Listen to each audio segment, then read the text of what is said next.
না না থামবো না। এখানে কবি গাছ আমার আগে দিলাম ও হারে গাছ থেকে চালাই যায় আরো গাছ আছে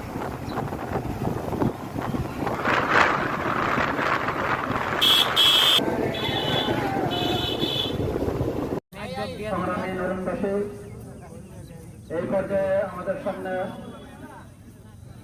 সভাপতির বক্তব্য নিয়ে আসছেন নরুন গ্রামের ছেলে সন্তান বিশিষ্ট আলেম দিন বাংলাদেশ জামাত ইসলামী নরুন গ্রামের প্রবক্তাদের মধ্যে অন্যতম নরুন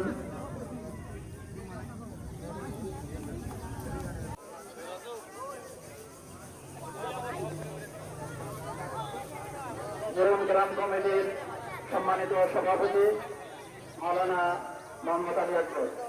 এই পর্যায়ে সভাপতির বক্তব্য নিয়ে আসছেন মাওলানা আলী আকবর। তোর 2 গ্লাস আলহামদুলিল্লাহ।